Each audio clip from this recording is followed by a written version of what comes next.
Hello guys, welcome back to our channel. It's me വൈസൂസ്കൾ. നമ്മുടെ പുതിയ വീഡിയോയിലേക്ക് എല്ലാവർക്കും സ്വാഗതം. അപ്പോൾ നിങ്ങൾ എല്ലാവരും ഇപ്പൊ കമന്റ് ബോക്സിൽ ഞാൻ കുറെ കണ്ടു, പേഴ്സണൽ മെസ്സേജ് വന്നിട്ടുണ്ട്. ചേച്ചി ഷോർട്സ് വീഡിയോ മാത്രം ഇടല്ലേ, ലോങ് വീഡിയോസ് ഇടുമെന്ന് പറഞ്ഞിട്ട്. ആക്ച്വലി എനിക്കിങ്ങനെ എന്ത് കണ്ടന്റ് ചെയ്യണം എന്നുള്ളൊരു ഡൗട്ടൊക്കെ ഉണ്ട്. അപ്പൊ എന്തെങ്കിലുമൊക്കെ അങ്ങനെ വിശേഷങ്ങളൊക്കെ ഉണ്ടാകുമ്പോൾ ഞാൻ ലോങ് വീഡിയോസ് എന്തായാലും ഇടുമല്ലോ. അപ്പോൾ ഇപ്പൊ നമ്മുടെ കുഞ്ഞു കുഞ്ഞു വിശേഷങ്ങൾ ഞാൻ ഷോർട്സ് ആക്കി ഇടുന്നേ ഉള്ളൂ. ഓക്കെ, അപ്പൊ ഇന്ന് ഞാൻ ചെയ്യാൻ ഉദ്ദേശിച്ച വീഡിയോ നിങ്ങൾ തമ്പനയിൽ കണ്ടപ്പോൾ മനസ്സിലായിണ്ടാവും. എന്നോട് കുറേ ആൾക്കാർ റിക്വസ്റ്റ് ചെയ്തിട്ടുള്ള ഒരു വീഡിയോ ആണ്. മെഡിക്കൽ കോളേജിലെ ഡെലിവറിന്റെ ഒരു എക്സ്പീരിയൻസ് പറയോ എന്ന് ചോദിച്ചിട്ട്, പിന്നെ അതുപോലെ ഞാൻ പ്രൈവറ്റ് ഹോസ്പിറ്റലും മെഡിക്കൽ കോളേജ് ഏതാണ് നല്ലത് എന്നൊക്കെ കുറെ പേര് ചോദിച്ചായിരുന്നു. അതുപോലെ സിസേറിയൻ ആണോ അല്ലെങ്കിൽ നോർമൽ ഡെലിവറി ആണോ, അത് വജൈനൽ ഡെലിവറി ആണോ ചേച്ചിക്ക് നല്ലതായി തോന്നിയത്? ബിക്കോസ് ഇതെല്ലാം അനുഭവിച്ച ഒരാളാണ് ഞാൻ. അതുകൊണ്ട് എനിക്ക് നന്നായിട്ട് ഈസി ആയിട്ട് പറയാൻ പറ്റും തോന്നുന്നു. എന്ന് വെച്ചാൽ എന്റെ ആദ്യത്തെ ഡെലിവറി നോർമൽ ആയിരുന്നു, മെഡിക്കൽ കോളേജിൽ നിന്നായിരുന്നു. സെക്കൻഡ് ഡെലിവറി വന്നിട്ട് എനിക്ക് സി സെക്ഷൻ സിസേറിയൻ ആയിരുന്നു ആൻഡ് KMCT നിന്നായിരുന്നു. സോ അത് പ്രൈവറ്റ് ഹോസ്പിറ്റലിലെ. സോ രണ്ടും നിങ്ങൾ ചോദിച്ച എല്ലാ ക്വസ്റ്റ്യനും ആൻസർ പറയാൻ പറ്റിയ ഒരാളാണ് ഞാൻ. പക്ഷേ ഞാൻ പറയുന്നത് ചിലപ്പോൾ ഇപ്പൊ ഒരുപാട് ചേഞ്ചസ് വന്നിട്ടുണ്ടായേക്കാം. കാരണം അല്ലുട്ടനെ ഞാൻ ഡെലിവറി കഴിഞ്ഞിട്ട് ഇപ്പൊ ഒരു 5 years ആൻഡ് 6 yearsന്റെ അടുത്ത് ആയിട്ടുണ്ട്. ഓക്കെ, അപ്പൊ ആ ഒരു ടൈമിലുള്ള ഒരുപാട് ചേഞ്ചസ് വന്നിട്ടുണ്ടാവാം ഹോസ്പിറ്റലില്. പിന്നെ ഇപ്പൊ പ്രൈവറ്റ് ഹോസ്പിറ്റൽസിലാണെങ്കിൽ എന്താണെങ്കിലും ഈ ഒരു ടൈമിന്റെ ഒരു വ്യത്യാസം എന്തായാലും ഉണ്ട്. അത് എല്ലാവരും മനസ്സിലാക്കാം. പിന്നെ എല്ലാ ഹോസ്പിറ്റലും ഇതുപോലെ തന്നെ ആവണമെന്നില്ല. ഇപ്പൊ ഒരു മെഡിക്കൽ കോളേജ് പോലെ ആയിരിക്കണം എന്നില്ല മറ്റൊരു മെഡിക്കൽ കോളേജ്. അപ്പൊ അതുകൊണ്ട് തന്നെ എനിക്ക് എന്റെ എക്സ്പീരിയൻസ് മാത്രമേ നിങ്ങളായിട്ട് ഷെയർ ചെയ്യാൻ പറ്റുള്ളൂ. അത് ഇന്ന ഹോസ്പിറ്റൽ അങ്ങനെയാണ്, ഇന്ന ഹോസ്പിറ്റൽ ഇങ്ങനെയാണെന്ന് പറയാൻ ഒരു റൈറ്റ്സും ഇല്ല. ഞാൻ എന്റെ ഒരു എക്സ്പീരിയൻസ് ആണ് കേട്ടോ നിങ്ങളടുത്ത് പറയണത്. അപ്പോ ഇതിലിപ്പം സിസേറിയൻ ആണോ നല്ലത്, നോർമൽ ഡെലിവറി ആണോ നല്ലത് നിങ്ങൾ ചോദിക്കുന്ന ചോദ്യത്തിന് എനിക്ക് പറഞ്ഞു തരാനുള്ളത്, ഈ തൂങ്ങിച്ചാവണോ അതോ വിഷം കുടിച്ച് മരിക്കണോ ചോദ്യം പോലെയാണ് എനിക്ക് തോന്നിയത്. കാരണം രണ്ടിനും രണ്ടിൻ്റെതായ വേദനയുണ്ട് മക്കളെ. വേദന ഇല്ലാണ്ട് പ്രസവിക്കാൻ പറ്റും എന്നുള്ളൊരു ധാരണ നമുക്ക് വേണ്ട. അത് വെറും തെറ്റായ ധാരണയാണ്. അനുഭവിച്ചെന്നേ നമ്മൾ പ്രസവിക്കത്തുള്ളൂ. പക്ഷെ അത് ഏത് രീതിയിൽ വേണം എന്നുള്ളത് ചോദിച്ചു കഴിഞ്ഞാൽ എനിക്ക് രണ്ടിനും രണ്ട് രീതിക്കാണ് ആൻസർ പറയാനുള്ളത്. ഞാൻ അല്ലുവിന് നോർമൽ ഡെലിവറി ആയിരുന്നു കേട്ടോ. അപ്പൊ ആ സമയത്ത് എന്ന് വെച്ചിട്ടുണ്ടെങ്കിൽ ഞാൻ 2 ദിവസം ഞാൻ അനുഭവിച്ച വേദന, എനിക്കിപ്പോ ആ വേദന അറിയില്ല. ഇപ്പോഴും എനിക്ക് ആ സത്യം പറയണേ, എനിക്ക് നോർമൽ ഡെലിവറിന്റെ ആ പെയിന് എനിക്കിപ്പോ അറിയില്ല, മറന്നുപോയി. നമ്മളത് അങ്ങനെ ഒരു കഴിവ് ദൈവം തന്നത് നന്നായി എനിക്ക് തോന്നുന്നത്. കാരണം ആ വേദന ആലോചിക്കുമ്പോൾ, എനിക്ക് ആ 2 ദിവസം ആലോചിക്കുമ്പോൾ ഞാൻ ഇങ്ങനെ എന്തോ ഒരു ഗുഹയിലിട്ട് ഞെരിപ്പോട് വെച്ച് അമർത്തൂലേ, അതുപോലത്തെ ഒരു അവസ്ഥയായിരുന്നു എനിക്കിപ്പോഴും അത് ആലോചിക്കാൻ വയ്യ. അപ്പൊ ആ ഒരു ഡെലിവറി സമയം നമുക്ക് ഒരിക്കലും എൻജോയ് ചെയ്യാനോ അല്ലെങ്കിൽ അങ്ങനത്തെ ഒരു ഫീല് ഒരിക്കലും നോർമൽ ഡെലിവറിയിൽ കിട്ടില്ല. ആ ഒരു സമയം നമ്മൾ ഇഞ്ചിഞ്ചായി ചാവണ ഒരു ഫീലായിരിക്കും. പക്ഷെ എനിക്ക് സിസേറിയനിൽ തോന്നിയത്, തുമ്പീനെ എന്റെ സെക്കൻഡ് ഡെലിവറി സിസേറിയൻ ആയിരുന്നു. സോ അതിലെനിക്ക് തോന്നിയൊരു കാര്യം, ആ ഒരു മൊമെന്റ്, അതായത് ഡെലിവറിന്റെ ആ ഒരു മൊമെന്റ് നമുക്ക് ഇത്രയും യാതനകൾ അനുഭവിക്കാതെ ഒരു കുഞ്ഞിനെ കയ്യിലേക്ക് കിട്ടുന്ന ഒരു ഫീൽ ആ ഒരു സമയത്ത് ഉണ്ടാവും. പക്ഷെ അത് കഴിഞ്ഞിട്ട് നമ്മൾ അനുഭവിക്കുന്നത് ഒരു ഒന്നൊന്നര അനുഭവമാണ് കേട്ടോ. അപ്പൊ ഇതിൽ ഏത് വേണം എന്നുള്ളത് നമ്മൾ തീരുമാനിക്കുക. ഡെലിവറിന്റെ സമയത്ത് ആ വേദന അനുഭവിച്ചൊരു, എനിക്ക് ഒരു 7 ദിവസത്തിനുള്ളിൽ തന്നെ സ്റ്റിച്ചൊക്കെ എനിക്ക് അത്യാവശ്യം ഉണങ്ങിയിട്ടുണ്ടായിരുന്നു, എപ്പിസോട്ടമീന്റെ സ്റ്റിച്ച്. അപ്പൊ അതൊക്കെ ഉണങ്ങിയതുകൊണ്ട് തന്നെ എനിക്ക് അത് അത്ര ദിവസം കഴിഞ്ഞതിന് ശേഷം ചെറിയൊരു ബുദ്ധിമുട്ട് എന്തായാലും ഉണ്ടാവും. എന്നാൽ പോലും എനിക്ക് നോർമൽ ഡെലിവറി ആ 2 ദിവസം ആലോചിക്കുന്നത് ഒഴികെ ബാക്കി എനിക്ക് വലിയ കുഴപ്പമുണ്ടായിരുന്നില്ല. സിസേറിയൻ എനിക്ക് ആ മോളെ എന്റെ കയ്യിലേക്ക് കിട്ടുന്ന ആ മൊമെന്റ് ആക്ച്വലി എനിക്ക് ഒരു ബുദ്ധിമുട്ടും ഉണ്ടായിരുന്നില്ല. എന്നുവെച്ചാൽ ഇത്രയും അനുഭവിക്കാൻ എനിക്ക് അങ്ങനെ ഭയങ്കര സ്ട്രഗിൾ ചെയ്തൊരു ഓർമ്മയും കാര്യങ്ങളൊന്നുമില്ല. പക്ഷെ അത് കഴിഞ്ഞതിന് ശേഷം, സിസേറിയൻ കഴിഞ്ഞതിന് ശേഷം നമ്മൾ അനുഭവിക്കുന്ന വേദന ഉണ്ടല്ലോ, പിന്നെ എന്തൊരു അനുഭവമെന്നറിയോ. ഒന്ന് ആ കട്ടിൽ നെണീക്കുമ്പോഴുള്ള ആ ഒരു വേദന ഉണ്ടല്ലോ, എനിക്ക് ഇപ്പോഴും അത് പറയുമ്പോൾ മേലുടുമ്പിക്കും. അതാണ് അവസ്ഥ. അപ്പൊ ഫസ്റ്റത്തെ ഡെലിവറിക്ക് ഞാൻ പോകുമ്പോ തന്നെ എന്റെ സീനിയർ ഡോക്ടേഴ്സ് ഒക്കെ എന്നോട് പറഞ്ഞിട്ടുണ്ടായിരുന്നു, ഞാനൊരു ഡോക്ടർ നിങ്ങൾക്ക് അറിയാലോ അല്ലേ, അപ്പൊ ഞാൻ പഠിച്ച കോളേജിൽ നിന്ന് എന്റെ സാറൊക്കെ എന്നോട് പറഞ്ഞിട്ടുണ്ടായിരുന്നു, ദൃശ്യ നോർമൽ ഡെലിവറി ആവാൻ മാക്സിമം നോക്ക്. ഇയാൾക്ക് ഹൈറ്റ്, നമ്മളെ ഹൈറ്റ് ഭയങ്കര ഇതിനൊരു ഘടകം തന്നെയാണ്. എന്ന് വെച്ചിട്ട് ഹൈറ്റ് കുറഞ്ഞ ആൾക്കാർ നോർമൽ ഇല്ല എന്നല്ല, ഞാൻ നോർമൽ പ്രസവിച്ചല്ലോ. അപ്പോ ദശയ്ക്ക് നോർമൽ ആവാൻ ചാൻസ് കുറവാണ്, ഹൈറ്റ് കുറവായതുകൊണ്ട്. എന്നാൽ നീ മാക്സിമം അതിനെ ട്രൈ ചെയ്യണം എന്നൊക്കെ പറഞ്ഞ് സാർ എനിക്ക് ധൈര്യമൊക്കെ പകർന്ന് ഞാൻ വന്ന് എന്റെ കെട്ടിയോനോട് പറഞ്ഞേടി, നീ അവിടുന്ന് എന്നെ തെറി വിളിക്കുകയും ചെയ്യരുത് കേട്ടോ. സത്യം പറയട്ടെ, ഞാൻ ആ ഡെലിവറിന്റെ ഒരു സമയം എന്റെ കെട്ടിയോൻ ആലോചിച്ചിട്ട് പോലുമില്ല. ഞാൻ ആ വേദന വന്നപ്പോ തൊട്ടിട്ട് പിന്നെ എന്റെ കിളി പറയുന്നുണ്ട് കേട്ടോ. പീരീഡ്സിന്റെ ഒക്കെ വേദന നമുക്ക് വന്നിട്ടുണ്ട്. പക്ഷെ എന്നാലും ഡെലിവറി പെയിൻ എന്ന് പറഞ്ഞാൽ അതൊരു 1.5 പെയിനാണല്ലോ, അനുഭവിച്ചവർക്ക് അറിയാലോ. ആ വേദന ഇങ്ങോട്ട് വന്നപ്പോഴല്ലേ സാറേ എന്റെ കെട്ടിയോനാരാ അമ്മ ആരാ അച്ഛനാരാന്നൊന്നും ഞാൻ നോക്കിയില്ല. ഞാൻ വേദന അനുഭവിച്ചിട്ട് തലങ്ങും വിലങ്ങും നടക്കും. ഞാൻ വാർഡിൽ കൂടെ ഫുള്ള് നടന്ന് വേദന ഒരു വിധമൊക്കെ അനുഭവിച്ചതിന് ശേഷമാണ് ലേബർ റൂമിലേക്ക് കയറിയിട്ടുള്ളത് കേട്ടോ. അല്ലാതെ നേരത്തെ ഇച്ചിരി വേദന വന്നപ്പോഴത്തേക്ക് നേരിട്ട് ലേബർ റൂമിൽ കയറി എനിക്ക് അറിയാം, പിന്നെ അമ്മേനെ എനിക്ക് വേണ്ടോളം അങ്ങോട്ട് ഉള്ളിലേക്ക് കിട്ടൂലെന്ന്. അതുകൊണ്ട് മാക്സിമം ഞാൻ വാർഡിൽ തന്നെ അനുഭവിച്ചതിന് ശേഷമാണ് ഞാൻ ലേബർ റൂമിന്റെ ഉള്ളിൽ കയറുന്നത്. അപ്പൊ എന്നിട്ട് ആ വാർഡിലുള്ള ചേച്ചിമാരൊക്കെ പറയുകയും ചെയ്തു, ഇത്രയ്ക്കും നടക്കുന്ന ഒരു പേഷ്യന്റിനെ ഞങ്ങൾ കണ്ടില്ല, നമ്മോതിരി നടത്തായിരുന്നേ. ഒരു സൈഡിൽ നിന്ന് അങ്ങോട്ടേക്ക് റീനമ്മ എന്റെ കൂടെ നടക്കും, അവിടെ നിന്ന് ഇങ്ങോട്ടേക്ക് ഉഷമ്മ നടക്കും. അങ്ങനെ അങ്ങോട്ടും ഇങ്ങോട്ടും നടന്ന് പ്രസവിച്ചെന്ന് വേണമെങ്കിൽ എന്നെ പറയാ. അത്രയ്ക്ക് ഞാൻ നടന്നിട്ടുണ്ട് കേട്ടോ. പക്ഷെ ഇതൊന്നല്ല എനിക്ക് കോമഡി തോന്നുന്നത്. അപ്പോഴൊക്കെ നമുക്ക് വേദന ഉണ്ട്, പക്ഷെ ഇങ്ങനെ എക്സ്ട്രീം പെയിൻ വന്നിട്ടില്ല. അപ്പൊ ചെറുതായിട്ടേക്ക് ഒരു ലേബർ പെയിൻ എന്നുള്ള ലെവലിലേക്ക് മാറിയപ്പോൾ ഞാൻ പറഞ്ഞു ഓക്കെ നമുക്കിനി ലേബർ റൂം പോകാന്ന്. ഞാൻ പോകുമ്പോൾ കുറച്ച് ടിഷ്യൂ പേപ്പർ ഒക്കെ കൊണ്ടാ പോയത്. എന്തിനാന്നല്ലേ, ലേബർ റൂമിലുള്ള കയറിയ ഈ ബ്ലഡ് സ്റ്റെയിൻ ഒക്കെ ഉണ്ടാവല്ലോ, കാരണം വേറെ പ്രഗ്നന്റ് ലേഡീസ് ഒക്കെ ഇരുന്നുണ്ടാവല്ലോ. ഇപ്പൊ ബ്ലഡ് സ്റ്റെയിൻ ഒക്കെ തുടച്ചിട്ട് ഇരിക്കാന്ന് വിചാരിച്ചിട്ട് കുറച്ച് ടിഷ്യൂ പേപ്പർ ഒക്കെ കയ്യിലെടുത്തിട്ടാണ് ഇതിനുള്ളിൽ കയറിയിട്ടുണ്ടായിരുന്നത്. എന്നിട്ട് ആദ്യമൊക്കെ ഞാൻ ഇരിക്കുന്ന സ്ഥലം ടിഷ്യൂ പേപ്പർ കൊണ്ട് തുടച്ച് സ്റ്റൈലിഷ് ആയിട്ട് ഇരുന്ന് കുറച്ച് കഴിഞ്ഞ് വേദന വരുമ്പോ പിന്നുണ്ടല്ലോ, പിന്നെ ഇരുത്തുന്നില്ല. കുറച്ചുകൂടെ കഴിഞ്ഞപ്പോഴത്തേക്ക് ആരെയോ ബ്ലഡ് സ്റ്റെയിനിൽ ഞാൻ കിടന്ന് നിരങ്ങി കിടക്കുന്നൊക്കെ ഉണ്ടായിരുന്നു. അവിടെ ഒരു സ്ലാബ് ഉണ്ട്, എനിക്ക് ഇപ്പോഴും ഓർമ്മയുണ്ട്. നമുക്ക് ഇരിക്കാനോ കിടക്കാനോ പാകത്തിന് വലിയ സ്ലാബ് ഉണ്ട് കേട്ടോ സൈഡിൽ കൂടെ. ഈ ഒരു ഇരിപ്പിടം, എന്താ പറയാ, എന്തോ ഒരു സംഭവം അവിടെ ഇരിക്കാനുള്ളത് ഉണ്ട് കേട്ടോ. അവിടെ കിടക്കുകയും ചെയ്യാം. ആദ്യം ഞാൻ ടിഷ്യൂ പേപ്പർ വെച്ച് തുടച്ചിരുന്നു, പിന്നെ ഞാൻ അവിടെ കിടന്നു, പിന്നെ ഞാൻ അവിടെ ഉഴച്ചു, പിന്നെ ഞാൻ എന്താ ചെയ്തതെന്ന് എനിക്ക് ഓർമ്മയില്ല. അയ്യോ എന്റെ അമ്മേനെ ആരെങ്കിലും ഒന്നും കൂടെ വിളിക്കുമോ എന്നൊക്കെ ചോദിച്ചു. പിന്നെ ഞാൻ നാമം ജപിക്കാൻ തുടങ്ങി. എനിക്ക് അപ്പോഴാണ് ഞാൻ മനസ്സിലായത് ഞാൻ അത്രയും വലിയ ഈശ്വര വിശ്വാസിയാണെന്ന്. എന്റെ അമ്മയും ഞാൻ ഭയങ്കര നാമജപമായിരുന്നു. അയ്യോ ഞാൻ കുറെ കരയും, കുറെ നാമം ജപിക്കും, അമ്മേനെ വിളിക്കും, ഇങ്ങനെ തന്നെ ചെയ്തോണ്ടിരുന്നേ. അതിന്റെ ഇടയ്ക്ക് ഉഷമ്മ വരും. അപ്പൊ ഞാൻ കരയും കണ്ടിട്ട് അമ്മയും കരയും. അപ്പൊ ഞാൻ പറയാം അമ്മ പോയിക്കോ റീനമ്മ വന്നു. അപ്പൊ അമ്മ വന്നിട്ട് പറയും നടക്ക് പോവേ, എന്നെ പോവേന്നാണ് വിളിക്കും വീട്ടിൽ നിന്ന്. നടക്ക് പോവേ ഇങ്ങനെ പറഞ്ഞിട്ട് റീനമ്മ. അപ്പൊ ഞാൻ പറയും അമ്മേ ഞാൻ ഇവിടെ നടന്നു വരുമ്പോഴത്തേക്കും തിരിച്ച് ഇവിടെ സ്ഥലം ഉണ്ടാവില്ല, നമുക്ക് കിടക്കാനുള്ള സ്ഥലം ഉണ്ടല്ലോ, അതൊക്കെ ഓരോരുത്തരും മാറി മാറി ഇരിക്കുമല്ലോ. ഞാൻ നടന്നു വരുമ്പോഴത്തേക്ക് എനിക്ക് സ്ഥലം ഉണ്ടാവില്ല. അപ്പം പറഞ്ഞു നമ്മൾ 5 സെന്റ് സ്ഥലം വാങ്ങി ഇവിടെ കൂടാൻ വന്നതല്ല, നമ്മൾ പ്രസവിക്കാൻ വന്ന നടന്നുകൂടുന്നു. അങ്ങനെ കുറേ ലേബർ റൂമിലുള്ള നടത്തി.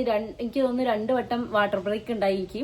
അപ്പൊ എനിക്ക് വെച്ചാൽ കുറെ ഫ്ലൂയിഡ് ആയിരുന്നു കേട്ടോ. കുഞ്ഞൻ ചെറുതായിരുന്നു, അല്ലൂസ് ആകെ 3 കിലോ വെയിറ്റ് ഉണ്ടായിരുന്നുള്ളൂ. പക്ഷെ നല്ല മെലിഞ്ഞിട്ടായിരുന്നു അവൻ, ഭയങ്കര ലെങ്ത് ഉണ്ടായിരുന്നു കേട്ടോ അവന്. സോ ഞാൻ അന്ന് നന്നായിട്ട് അനുഭവിച്ചിട്ടുണ്ട്. അവിടെ സ്റ്റാഫിന്റെ ഇത് എങ്ങനെയാണെന്ന് വെച്ചാൽ ഓരോരുത്തർ അത് ആൾക്കാരെ ബേസ് ചെയ്തിരിക്കുന്നതാണ് എനിക്ക് തോന്നിയത്. നല്ലപോലെ നമ്മളടുത്ത് പെരുമാറിയ ആൾക്കാരുണ്ട്, ചീത്ത പറഞ്ഞ ആൾക്കാരുണ്ട്. പിന്നെ കുറെ കഴിയുമ്പോൾ എനിക്ക് തോന്നിയിട്ടുണ്ട് കേട്ടോ. കാരണം മെഡിക്കൽ കോളേജിലുള്ളവരൊക്കെ ഈ പറയുന്നത് നമ്മളെ നല്ലതിന് വേണ്ടിയിട്ടാണ് തോന്നിയ കാര്യങ്ങളുണ്ട്, അതില്ലാന്ന് ഞാൻ പറയില്ല. പക്ഷെ അവർ ഉപയോഗിക്കുന്ന ഭാഷേന്റെ കാര്യത്തിലാണ് എനിക്ക് ചെറിയൊരു ഇതുള്ളത്. കാരണം ഇപ്പൊ നമ്മളെ അമ്മമാരൊക്കെ നമ്മളടുത്ത് ദേഷ്യം പിടിച്ച് പറയില്ലേ, ഇങ്ങോട്ട് നടന്നോട്, അങ്ങനെ ചെയ്തോളൂ, അങ്ങനെ ചെയ്യാഞ്ഞാൽ എങ്ങനെ, ഞങ്ങൾക്ക് ഇങ്ങനെ പറ്റൂല, അങ്ങനെ ചീത്ത പറയണം. ഓക്കെ ഞാൻ അത് അക്സെപ്റ്റ് ചെയ്യുന്നു. ഓക്കെ അവർ നമ്മളെ അടുത്തുള്ള ഒരു കൺസേൺ കൊണ്ട് പറയാം. പക്ഷെ അത് കുറച്ച് ഭാഷാപരമായിട്ട് അവർ കുറച്ചുകൂടെ ശ്രദ്ധിക്കണം എന്ന് എനിക്ക് തോന്നിയിട്ടുണ്ട്.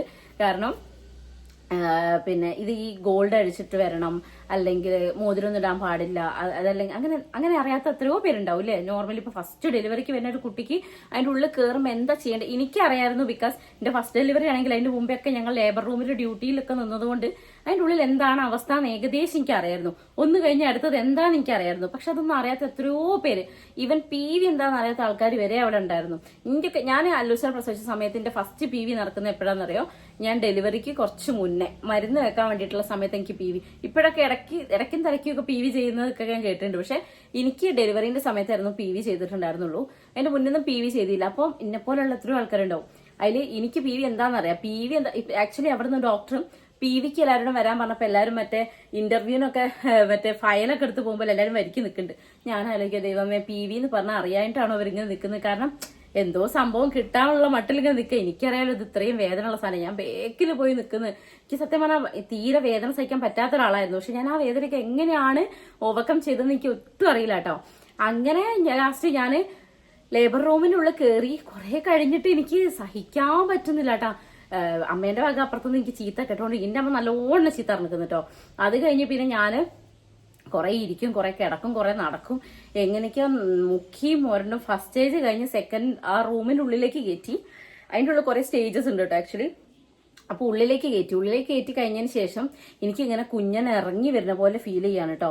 ഒന്നാമത് ആ വെള്ള മുണ്ടും ആ വെള്ള ഡ്രസ്സ്, സത്യം പറയട്ടെ ആ ഡ്രസ്സ് ശരിക്കും വെള്ള ഡ്രസ്സ് ഇട്ടോട്ടെ, പക്ഷെ ആ മുണ്ടും ഇതും ഒന്നും ശരിക്കും മാറ്റണം. ഒരു ഗൗണോ അങ്ങനെ എന്തെങ്കിലും ആക്കിയാൽ നല്ലതാണെന്ന് എനിക്ക് വലിയൊരു അഭിപ്രായമുണ്ട്. കാരണം നടക്കുന്നതിന്റെ കൂടെ മുണ്ടഴിഞ്ഞു പോകുന്നോ നോക്കണം, മുണ്ടെങ്ങനെയൊക്കെയോ വലിച്ചു വരി കുത്തി നടക്കണം. സത്യം പറഞ്ഞാൽ ആ ഡ്രസ്സിനോട് ഞാനന്ന് വെറുത്തു പോയിട്ട് കേട്ടോ. അങ്ങനെ കുറെ പിന്നെ ഞാൻ മുണ്ട് അഴിയുന്നോ നോക്കാണ്ടായി ഗൈസ്. അങ്ങനെ ഞാൻ അതിന്റെ ഉള്ളിൽ കയറി എനിക്ക് ഡ്രിപ്പ് ഇട്ട് കിടക്കുന്ന സമയത്ത് എനിക്ക് കുഞ്ഞ് ശരിക്കും ഇറങ്ങി വന്ന പോലെ ഫീൽ ചെയ്തു. ഞാൻ ഉറക്കം അവിടുന്ന് കയറിയട്ടോ. ഞാൻ കുറെ കുട്ടികളൊക്കെ പറഞ്ഞു, കുട്ടിയെ നിനക്ക് വന്നുകൂടെ എന്നൊക്കെ. ഞാൻ ലെഫ്റ്റിലോട്ട് റൈറ്റിലോട്ട് എന്നൊക്കെ പറഞ്ഞ് ഞാൻ എന്തൊക്കെയോ പറഞ്ഞിട്ട് പരസ്പരം ബന്ധമില്ലാതെ കുട്ടിക്ക് വഴിയൊക്കെ പറഞ്ഞു കൊടുക്കുക, വരേണ്ട വഴിയൊക്കെ. ഇപ്പം തലയ്ക്കും ചിരി വരുന്നുണ്ട് കേട്ടോ. അങ്ങനെ പിന്നെ കുഞ്ഞിനെ പുറത്തേക്ക് വന്നൊരു ഫീലായപ്പോൾ ഞാൻ ഉറക്കം കരഞ്ഞ്, ഡോക്ടറെ എൻ്റെ കുട്ടി പുറത്ത് വന്ന്. അപ്പൊ ആരാ അവിടെ കരയുന്നത്? ഞാൻ ഉണ്ടല്ലോ ദൃശ്യ വൈഫ് ഓഫ് വൈശാഖ് എന്നൊക്കെ വിളിച്ച് പറഞ്ഞെടുക്കുക കിടക്കണോടത്തുനിന്ന്. അപ്പം ഒരു ഹൗസ് സർജൻ ആണ് വന്നത്. അന്ന് ഞാൻ ഹൗസ് സർജൻസി ചെയ്യുന്ന സമയമാണ് കേട്ടോ. അപ്പൊ അവിടുത്തെ ഒരു ഹൗസ് സർജൻ ആണ് വന്നത്, ഒരു ചെക്കനാ വന്നത് കേട്ടോ. എന്നിട്ട് എവിടെയെന്ന് വെച്ചപ്പോ ഞാൻ ഇതാന്ന് പറഞ്ഞ് കാണിച്ചെടുത്തേക്ക് ഇപ്പൊ ആലോചിക്കുമ്പോൾ എനിക്ക് ചിരി വരും കേട്ടോ അതൊക്കെ ആലോചിക്കുമ്പോ. പക്ഷെ അന്നുണ്ടല്ലോ നമുക്ക് ആരെങ്കിലും ഒന്ന് പ്രസവങ്ങൾ കഴിഞ്ഞാൽ മതിയെന്ന് തോന്നൂലേ, അവസ്ഥയായിരുന്നു കേട്ടോ. അങ്ങനെ അവര് വന്നിട്ട് പറയില്ല വന്നിട്ടില്ല എന്ന് പറഞ്ഞു. കുറച്ചുകൂടെ കഴിയുമ്പോൾ സഹിക്കാൻ പറ്റില്ല. അയ്യോ ആരോഗ്യക്ക് ഇത്തിരി വെള്ളം തരുമോ, അയ്യോ അതാക്കും ഇതൊക്കെ എന്ന് വെച്ച് കഴിഞ്ഞാൽ ഭയങ്കര കരച്ചിലും നാമം ജപിക്കലും ഒക്കെ ആയിരുന്നു കേട്ടോ. അങ്ങനെ അപ്പൊ എനിക്ക് ദൈവഭാഗ്യം പോലെ എന്റെ വീടിനടുത്തുള്ള ഒരു ചേച്ചി വന്നതെന്ന് വെച്ചാല് ഞാൻ അവിടെ നിന്ന് ഇങ്ങനെ നാമം ജപിക്കുമ്പോൾ എന്റെ തറവാട് പൊക്കിണാത്ത് നിന്നാ. അപ്പൊ ഞാൻ എന്റെ പൊക്കിണാത്ത് അമ്മേ എന്നൊക്കെ പറഞ്ഞിട്ട് ഉറക്ക കരയണം. അപ്പൊ എന്റെ വീടിനടുത്തുള്ള ചേച്ചി ആരാ ഇത് പൊക്കിണാത്ത് അമ്മേ എന്നൊക്കെ വിളിച്ച് കരയണത്, നമ്മളെ നാട്ടിലുള്ള അമ്പലമാണല്ലോ. അങ്ങനെ വന്ന് നോക്കുമ്പോഴാണ് എന്നെ കണ്ടത്. അപ്പൊ ചേച്ചീനെ അവിടെ കിട്ടിയതുകൊണ്ട് എനിക്ക് കുറച്ചൊക്കെ ഒന്ന് ഞാൻ ഓക്കെ ആയിരുന്നു. കാരണം അറിയുന്ന ഒരാളെ കൂടെ കിട്ടിയപ്പോൾ. പിന്നെ ഡെലിവറിന്റെ സമയത്താണെങ്കിലും അമ്മേനെ കൂടെ കയറ്റിണ്ടായിരുന്നു. അന്ന് മെഡിക്കൽ കോളേജിൽ കയറ്റും, ഇപ്പോഴും കയറ്റുണ്ട് കേട്ടോ.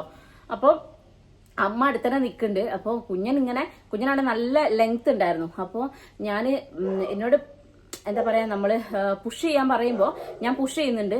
അപ്പൊ കുഞ്ഞൻ പുറത്തേക്ക് വരുന്നുണ്ട്. അപ്പൊ നമ്മള് കരയുന്നതിന്റെ ഇങ്ങനെ വലിക്കൂലേ, അങ്ങനെ വലിക്കുമ്പോ കുഞ്ഞ ഉള്ളിലേക്ക് കയറുക, പുറത്തേക്ക് ഉള്ളിലേക്ക്. അങ്ങനെ വന്നപ്പോ പിന്നെ ഡോക്ടർ പറഞ്ഞു കുഞ്ഞിന്റെ ഇത് നല്ലതല്ല ഇങ്ങനെ കളിക്കുന്നത്, അങ്ങനെ ഇങ്ങനെ എന്നൊക്കെ പറഞ്ഞ് ചീത്താണ്. അപ്പൊ അമ്മ എന്നോട് പറയട്ടോ അങ്ങോട്ട് കരയാൻ അങ്ങോട്ട് പ്രസവിച്ചോട് പോയെന്ന്. സത്യമായിട്ട് എന്റെ കയ്യകലത്ത് അപ്പുറത്തെ ഉണ്ടെങ്കിൽ ഞാൻ അമ്മേനെ അന്ന് അടിച്ച് ശരിയാക്കി കളഞ്ഞു. എനിക്ക് അത്രയ്ക്കും വേദന എക്സ്ട്രീം എത്തി. കുഞ്ഞൻ പുറത്ത് വരാൻ നേരത്തെ അമ്മ എന്നെ അപ്പുറത്ത് ചീത്ത അറിയാ. അങ്ങനെ എങ്ങനെയൊക്കെയോ എന്റെ അല്ലൂട്ടനെ അങ്ങോട്ട് കിട്ടിയിട്ടുണ്ട് മക്കളെ. ഞാനുണ്ടല്ലോ എന്റെ എല്ലാ ജീവനും എന്താ പറയാ അന്ന് ഞാൻ മരിക്കുകയാണ് എന്നൊക്കെ. പിന്നെ കുട്ടികൾ പുറത്ത് വന്നപ്പോഴത്തേക്കും പിന്നെ കിളി അങ്ങോട്ട് പാറി. അത് നിങ്ങൾക്ക് ആർക്കെങ്കിലും അങ്ങനെ അനുഭവം ഉണ്ടായിട്ടോ? ഒന്ന് കമന്റ് ചെയ്യണം കേട്ടോ. കാരണം വെച്ചാല് നമ്മൾ അതുവരെ അങ്ങനെ ഭയങ്കര പെയിൻ അനുഭവിച്ച് കുഞ്ഞിനങ്ങോട്ട് പുറത്തേക്ക് വന്ന പാടി ഞാൻ എന്റെ കിളി പാറി. പിന്നെ ഞാൻ ചോദിക്കുന്നത് പിന്നെ ഹൗസ് ഏജൻസി ആണോ ചെയ്യുന്നത്? എന്റെ അടുത്തുള്ള ഡോക്ടേഴ്സിനോട് ഞാൻ ചോദിക്കുന്നതാ ഹൗസ് ഏജൻസി ആണോ ചെയ്യുന്നത്? ഞാൻ ഹൗസ് ഏജൻസിയാണ് ചെയ്യുന്നത്. പിന്നെ അങ്ങനെയൊക്കെ പറഞ്ഞു. പിന്നെ എപ്പിസോട്ടമി കട്ട് ചെയ്തിട്ടുണ്ടല്ലോ, ഓൾറെഡി താഴെ കട്ട് ചെയ്യല്ലോ. അപ്പൊ അത് സ്റ്റിച്ച് ചെയ്യുന്നുണ്ട്, താഴെ പച്ചക്കാണ് സ്റ്റിച്ച് ചെയ്യുന്നത് കേട്ടോ. അപ്പോൾ ആ സ്റ്റിച്ച് ചെയ്യുന്ന സമയത്ത് ഞാൻ അവനോട് ചോദിക്കുന്നുണ്ട് സ്റ്റിച്ച് ചെയ്ത് കഴിഞ്ഞ മോനെ, അങ്ങനെയൊക്കെ ഞാൻ ഒരു ബന്ധമില്ലാതെ എന്തൊക്കെയോ സംസാരിക്കാൻ തുടങ്ങി. അപ്പൊ ഞാൻ കൂടുതലും എക്സ്പെക്ട് ചെയ്തത് ഒരു ഗേൾ ബേബീനെ ആയിരുന്നു. അപ്പൊ അവരെനിക്ക് ബോയ് ബേബീനെ, ഞാൻ അല്ലൂട്ടിന്റെ ചുറ്റുമണി വേണേ മാത്രമാണ് ആദ്യം കണ്ടത് കേട്ടോ. അല്ലൂട്ടിന്റെ മുഖമൊന്നും ഞാൻ കണ്ടില്ല, എനിക്ക് ഫുള്ള് ബ്ലാങ്ക് ആയിപ്പോയി, ഫുള്ള് ഇങ്ങനെ ബ്ലാക്ക് കളറിലായിപ്പോയി ചുറ്റും. അപ്പൊ അല്ലുവിനെ ജസ്റ്റ് എന്നെ കാണിച്ച് അങ്ങനെ അവനെ കൊണ്ടുപോയി. പിന്നെ ആ ഒരു അനുഭവം എന്ന് വെച്ചിട്ടുണ്ടെങ്കിൽ മെഡിക്കൽ കോളേജിൽ ഞാൻ ഒരിക്കലും മോശമായിട്ടൊന്നും പറയില്ല. ചില സ്റ്റാഫ് ഭയങ്കര എന്താ പറയാ വേറൊരു തരത്തിലുള്ള ഭാഷ യൂസ് ചെയ്യുന്നുണ്ട്. അതെനിക്ക് അത്ര ഇഷ്ടമായില്ല. ബാക്കി വെച്ച് നോക്കുമ്പോൾ മെഡിക്കൽ കോളേജ് അത്ര മോശമായിട്ടൊന്നും എനിക്ക് തോന്നിയിട്ടില്ല. ഇപ്പോഴാണെങ്കിലും ഞാൻ ഇപ്പൊ കല്യാണിന്റെ ഡെലിവറിക്കും പോയി. കല്യാണി ഒരു ദിവസം മൊത്തം നോർമൽ ഡെലിവറിന്റെ പെയിനൊക്കെ സഹിച്ച് എന്നിട്ട് അവൾക്ക് വികസനം വരാത്തതുകൊണ്ട് സിസേറിയൻ ചെയ്തതായിരുന്നു കേട്ടോ. അപ്പൊ 2 പെയിനും അവളും അനുഭവിച്ചിട്ടുണ്ട്. അപ്പൊ ഞാൻ അവളുടെ കൂടെ അവിടെ നിന്നിട്ടുണ്ടായിരുന്നു. ഡെലിവറി ടൈമിൽ എനിക്ക് നിൽക്കാൻ പറ്റില്ല, മക്കളിലോണ്ട് പോയിട്ടുണ്ടായിരുന്നില്ല. അത് കഴിഞ്ഞ് വാവേനെ NICUലാക്കിയ സമയത്ത് ഞാൻ വാവയുടെ കൂടെ ഉണ്ടായിരുന്നു. അപ്പോഴും എനിക്ക് ഹോസ്പിറ്റലിൽ മോശമായിട്ടൊന്നും തോന്നിയിട്ടില്ല. പിന്നെ എന്താന്ന് വെച്ചിട്ടുണ്ടെങ്കിൽ പേഷ്യൻസിനും ബൈസ്റ്റാൻഡേഴ്സിനും കൊടുക്കേണ്ട ചില എന്താ പറയുക ഒരു റെസ്പെക്ട് ഇല്ല. ആ ഒരു സംഭവം കുറച്ച് കുറവാണെന്ന് എനിക്ക് തോന്നിയിട്ടുണ്ട്. ചില സ്റ്റാഫിനടുത്ത് മാത്രം. ചില സ്റ്റാഫ് വളരെ ഡീസന്റ് ആയിട്ട് പെരുമാറുന്ന ആൾക്കാരും ഉണ്ട് കേട്ടോ. അതും എടുത്തു പറയേണ്ട കാര്യമാണ്. കാരണം ഞാൻ ഡെലിവറിന്റെ 1 മാസം മുന്നേ ഷുഗറായിട്ട് ഹോസ്പിറ്റലായിരുന്നു മെഡിക്കൽ കോളേജിൽ. ഓക്കെ, നല്ല രസമായിരുന്നു 1 മാസം. എനിക്ക് ആ ദിവസങ്ങളേക്ക് എങ്ങനെയെങ്കിലും വീട്ടിലെത്തിയാൽ മതി എന്നായിട്ടായിരുന്നു. അമ്മയ്ക്ക് അപ്പത്തേക്ക് അവിടെ കമ്പനിക്കാരൊക്കെ ആയി, അവര് രാത്രി സീരിയൽ കാണുന്നു, അങ്ങനെയൊക്കെയാണ് കേട്ടോ. ഫുൾ അവിടെ കമ്പനിക്കാരും. അങ്ങനെ പിന്നെ 1 മാസത്തോളം ഞാൻ അവിടെ നിന്നിട്ടുണ്ട്. ആ സമയത്ത് പെട്ടെന്ന് ഒരു ദിവസം ഞാൻ ഡ്യൂട്ടിക്ക് പോവാണ്. ആ 8ാം മാസം വരെ ഡ്യൂട്ടിക്ക് പോയിട്ടുണ്ട് കേട്ടോ, അല്ലൂസിനെ പ്രഗ്നന്റ് ആയ സമയത്ത്. അപ്പൊ ഞാൻ ഡ്യൂട്ടിക്ക് പോവാൻ നിൽക്കുമ്പോൾ അല്ലൂസ് അനങ്ങുന്നില്ല. അപ്പൊ ഞാൻ അയ്യോ ഇതെന്താ വാവ അനങ്ങാത്തതെന്ന് വെച്ചിട്ട് മെഡിക്കൽ കോളേജ് ഞാൻ അച്ഛനോട് പറഞ്ഞു. അച്ഛൻ അങ്ങനെ അപ്പൊ തന്നെ ഹോസ്പിറ്റലിൽ കൊണ്ടുപോയി. മെഡിക്കൽ കോളേജിൽ പോയി നേരെ എന്നെ കയറ്റി ലേബർ റൂമിലേക്കാണ്. അപ്പൊ അവിടെ കയറിയപ്പം നമ്മളിത് കുട്ടി അനങ്ങാത്ത നിൽക്കുന്ന സമയത്ത് കമ്മലും മോതിരം ഊരാൻ നിൽക്കില്ലല്ലോ. അപ്പൊ ആ സമയത്ത് ഞാൻ എങ്ങനെയായിരുന്നു പോയിണ്ടായിരുന്നത്, ഇത്രയും സ്റ്റഡ് ഉണ്ടായിരുന്നു, പിന്നെ മോതിരം ഉണ്ടായിരുന്നു, നഖം നീട്ടിയിട്ടുണ്ടായിരുന്നു. 8th month ആയിരുന്നല്ലോ. അപ്പൊ ഞാൻ അപ്പം അങ്ങനെ ശ്രദ്ധിക്കില്ലല്ലോ, അധികം നഖമൊന്നുമില്ല, എന്നാലും ചെറിയ നഖമൊക്കെ നീട്ടി നെയിൽ പോളിഷ് ഒക്കെ ഇട്ട് സെറ്റ് ആയിട്ടായിരുന്നു ലേബർ റൂമിൽ പോയത്. അപ്പൊ എന്നോട് അവിടുത്തെ സ്റ്റാഫ് ചോദിച്ചു, എന്താ ഫാഷൻ പരേഡിന് വന്നാണോ എന്ന്. അതെനിക്ക് അത്ര ഇഷ്ടമായില്ല. ഇപ്പത്തെ ഞാനാണെങ്കിൽ ചിലപ്പോൾ അതിന് പ്രതികരിച്ചാൽ, അന്നത്തെ ഞാനായതുകൊണ്ട് എനിക്ക് ആ ടെൻഷനെ പോലെ ഞാൻ ഒന്നും പ്രതികരിച്ചിട്ടുണ്ടായിരുന്നില്ല. പിന്നെ ചില ഡോക്ടേഴ്സ് ആണെങ്കിലും ചില സ്റ്റാഫ് ആണെങ്കിലും മോശമായ രീതിയിൽ പറയും, അതായത് ഇനി ഇങ്ങോട്ടേക്ക് കണ്ടുപോകരുത്, ഇതോടെ നിർത്തിക്കോണം നിന്റെ ഈ പരിപാടി, എന്ത് പ്രഗ്നന്റ് ആവുന്നത്, അങ്ങനെയൊക്കെ പറഞ്ഞിട്ട് പലരോടും പറയണത് ഞാൻ കേട്ടിട്ടുണ്ടായിരുന്നു. പിന്നെ എനിക്കിപ്പോഴും ഓർമ്മയുണ്ട്, ഞാൻ ഡെലിവറിക്ക് നിൽക്കുന്ന സമയത്ത് എൻ്റെ ബെഡിനടുത്തുള്ളൊരു താത്തയാണ്, അവരോടുത്ത് പറഞ്ഞിട്ടുണ്ടായിരുന്നു അവർക്ക് ഹാർട്ടിന് എന്തോ പ്രോബ്ലം, ചെറിയൊരു പ്രോബ്ലം ഉണ്ടായിരുന്നു, അതുകൊണ്ട് ഇനി ഡെലിവറി വേണ്ട, സ്റ്റോപ്പ് ചെയ്തേക്കൂന്ന് പറഞ്ഞിട്ടുണ്ടായിരുന്നു കേട്ടോ. ഡോക്ടർ പേരൊന്നും ഞാൻ പറയുന്നില്ല. പക്ഷെ ആ ഒരു താത്ത 4ാമത്തതും പ്രഗ്നന്റ് ആയിട്ട് വന്നിട്ടുണ്ടായിരുന്നു. അപ്പം ഡോക്ടർ പറഞ്ഞതാണ്, ഇനി ഒരു കാര്യം ചെയ്യാം, നിന്റെ പിന്നെ യൂട്രസ് എടുത്ത് ഞാൻ പുറത്ത് ഫിറ്റ് ചെയ്തിടാം, അതാകുമ്പോൾ നിനക്ക് ഇങ്ങോട്ട് വന്ന് ബുദ്ധിമുട്ടാണല്ലോ, അത് നിനക്ക് തന്നെ എടുക്കാലോ എന്നൊക്കെ പറഞ്ഞിട്ട്, അതൊക്കെ നമ്മൾ ചിലതൊക്കെ തമാശയായിട്ട് നമുക്ക് എടുക്കാൻ പറ്റും. പക്ഷെ എന്നാലും ചിലത് കുറച്ച് ഹാഷായി പോയ കുറെ കമന്റ്സ് ഒക്കെ ഞാനും കേട്ടിട്ടുണ്ട്. അപ്പൊ അതുകൊണ്ട് അതെനിക്ക് അത്ര ഓക്കെ ആയിട്ട് തോന്നിയിട്ടില്ല. മെഡിക്കൽ കോളേജിൽ എസ്പെഷ്യലി പ്രൈവറ്റ് ഹോസ്പിറ്റലിൽ പോകുമ്പം ആ ഒരു കാര്യത്തിൽ എനിക്ക് പക്കയാണ്. കാരണം നമുക്ക് റെസ്പെക്ട് തരും അവരെപ്പോഴും, നമുക്ക് നമ്മുടേതായ ഒരു റെസ്പെക്ട് തരുന്നുണ്ട്. പിന്നെ നമ്മൾ പറയണത് അവർ കേൾക്കുന്നുണ്ട്, അല്ലെങ്കിൽ നമ്മളോട് ഒരു റെസ്പെക്റ്റോട് കൂടിയിട്ട് അവർ കാര്യങ്ങൾ പറഞ്ഞ് ഡീൽ ചെയ്യുന്നുണ്ട്. പിന്നെ നമുക്ക് കുറെ ഓട്ടം കുറയ്ക്കാൻ പറ്റുന്നുണ്ട്. മെഡിക്കൽ കോളേജിൽ ഫുൾ ഓട്ടം, ഇവിടുന്ന് അവിടെ പോവുക, അവിടുന്ന് ഇവിടെ വരിക, അവിടുന്ന് ഒരു എന്താ പറയാ, വല്ലാത്തൊരു ഓട്ടപ്പാച്ചിലാണത്. പക്ഷെ പ്രൈവറ്റിലാകുമ്പോൾ നമുക്ക് അത് കുറച്ച് കാമായിട്ട് എനിക്ക് തോന്നിയിട്ടുണ്ട്. സോ ആ ഒരു ഡിഫറൻസ് എനിക്ക് നന്നായിട്ട് ഫീൽ ചെയ്തിട്ടുണ്ടായിരുന്നു. ഞാൻ തുമ്പമേന C-section ആയിരുന്നു. ആ സമയത്ത് എനിക്ക് എന്താ വെച്ചാൽ നോർമൽ ആയേക്കാമായിരുന്നു, പക്ഷെ തുമ്പി വെയിറ്റ് ഉണ്ടായിരുന്നു, 4 കിലോന്റെ അടുത്ത് വെയിറ്റ് ഉണ്ടായിരുന്നു. അവർക്ക് ഷോൾഡർ ടു ഷോൾഡർ ലെങ്ത് കുറച്ച് വൈഡായിരുന്നു. സോ എനിക്ക് പിന്നെ നോർമൽ ഡെലിവറി വെയിറ്റ് ചെയ്യണമെങ്കിൽ വെയിറ്റ് ചെയ്യായിരുന്നു, കാരണം ഞാൻ പെയിൻ അനുഭവിച്ചിട്ടുണ്ടായിരുന്നു. നോർമലിന്റെ പെയിൻ അനുഭവിച്ചിട്ടാണ് ഞാൻ അന്ന് സിസേറിയൻ ചെയ്തത് തുമ്പിനെ. അപ്പൊ ഡോക്ടർ ഇങ്ങനെ പറഞ്ഞു, ഇങ്ങനെ റിസ്ക് ഉണ്ട്, ഇയാൾക്ക് ഹൈറ്റും ഓവർ ഹൈറ്റ് ഇല്ലാത്തത് കൊണ്ട് കുഞ്ഞിന് വെയിറ്റ് ഉണ്ട്, പിന്നെ ഷോൾഡർ ടു ഷോൾഡർ ലെങ്ത് ഉണ്ട്, അതുകൊണ്ട് നമുക്ക് സിസേറിയൻ ഓപ്റ്റ് ചെയ്യുന്നതാണ് നല്ലതെന്ന് പറഞ്ഞു. അപ്പൊ ഞാൻ ഇങ്ങനെ എന്ത് ചെയ്യണമെന്ന് ആലോചിച്ച് നിൽക്കുമ്പോൾ എൻ്റെ ബെഡിന്റെ തൊട്ടപ്പുറത്തുള്ളൊരു കുട്ടി ഡെലിവറി കഴിഞ്ഞിട്ട്, നോർമൽ ഡെലിവറി ആയിരുന്നു, കുട്ടിക്ക് വെയിറ്റ് ഉണ്ടായിരുന്നു, ആൾക്ക് ഹൈറ്റ് കുറവായിരുന്നു. ആ സമയത്ത് ആളുടെ വജൈനൽ ഓപ്പണിങ്ങും ആനൽ ഓപ്പണിങ്ങും തമ്മിലുള്ള കണക്ഷൻ അവിടെ വരെ ഇത് കീറിപ്പോയി. അതായത് എപ്പിസോട്ടമി നമ്മൾ ചെറിയൊരു കട്ടാണല്ലോ ഇടുക, അത് കുട്ടിയും കൂടെ വന്ന, കുട്ടിക്ക് വെയിറ്റും കൂടെ കൂടിയപ്പം അത് ശരിക്കും ബാക്ക് വരെ ഇങ്ങനെ ബാക്കിലോട്ട് എക്സ്റ്റെൻഡ് ആയിപ്പോയി. അതായത് ആ ഒരു കട്ട് കുറച്ചുകൂടെ കയറിപ്പോയി. അതുകൊണ്ട് അവർക്ക് ഭയങ്കര ബുദ്ധിമുട്ടായിരിക്കില്ലേ, നമ്മളെ ബേസ്മെന്റ് അല്ലേ പോണത്. അത് കണ്ടപ്പോൾ എന്റെ കിളി വരപ്പോ ഞാൻ പറഞ്ഞു സിസേറിയൻ ആക്കാന്ന്. അങ്ങനെയാണ് ആക്ച്വലി സിസേറിയൻ ആയത്. എനിക്ക് തോന്നുന്നു ഞാൻ ചിലപ്പം അത് മെഡിക്കൽ കോളേജിലാണ് പോയെങ്കിൽ അവര് നോർമൽ ഡെലിവറിക്ക് വേണ്ടി വെയിറ്റ് ചെയ്തേനെ. ഓഫ് കോഴ്സ്, കാരണം ആദ്യത്തെ നോർമലാണ്, അപ്പൊ അതൊക്കെ കൊണ്ട് ചിലപ്പോൾ ചെയ്തേനെ. പക്ഷെ എനിക്ക് ഷുഗറിന്റെ ഒരു കംപ്ലൈന്റ് ഉണ്ട്. രണ്ടാമത്തെ തന്നെ അച്ഛൻ ഹോസ്പിറ്റലായിരുന്നു, അതുകൊണ്ട് തന്നെ എനിക്ക് പ്രഷറും കാര്യങ്ങളും കുറച്ച് ടെൻഷനായിരുന്നു ആ സമയത്ത്. അതൊക്കെ കൊണ്ടായിരിക്കാം ചിലപ്പം ഫസ്റ്റ് എനിക്ക് സിസേറിയൻ എന്നുള്ളൊരു ഓപ്ഷൻ കിട്ടിയപ്പോൾ ഞാൻ വേണ്ട എന്ന് പറയാതെ അതിന് നിന്നത്. ആ ഒരു സമയത്ത് എനിക്ക് ഫീൽ ചെയ്തത് സിസേറിയൻ എന്ന് പറയുമ്പം എല്ലാവരും പറഞ്ഞ് പേടിപ്പിച്ചതും നമ്മൾ കണ്ടു പേടിച്ചതായിട്ടുള്ള കാര്യം ബാക്കിൽ ആ ഒരു അനസ്തേഷ്യ തരുന്നതാണ്. സത്യം പറയട്ടെ, അതിന്റെ ഒരു പെയിൻ ഞാൻ അറിഞ്ഞിട്ടില്ല. എനിക്ക് അധികം പെയിൻ തോന്നിയിട്ടേ ഇല്ല. എനിക്ക് പെയിൻ തോന്നിയത് യൂറിന്റെ ട്യൂബ് ഇടുന്നതിലായിരുന്നു. അതെനിക്ക് അത്യാവശ്യം നല്ല പെയിൻ ഉണ്ടായിരുന്നു, യൂറിൻ ട്യൂബ് ഇട്ടത്. പിന്നെ അനസ്തേഷ്യ തരുന്ന സമയത്ത് ഞാൻ വളരെ വളരെ വളരെ പേടിച്ചിട്ടാണ് ഇരുന്നുണ്ടായിരുന്നത്, കാരണം എല്ലാവരും പറഞ്ഞ് പേടിപ്പിച്ചതുകൊണ്ട്.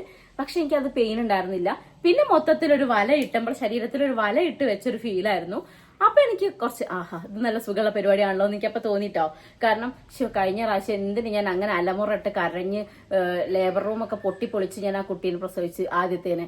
അപ്പൊ ഞാൻ ഇതാണല്ലോ സുഖം എന്നൊക്കെ വിചാരിച്ച് അങ്ങനെ കിടന്ന് സുഖമായിട്ട് ഞാൻ പ്രസവിച്ചു.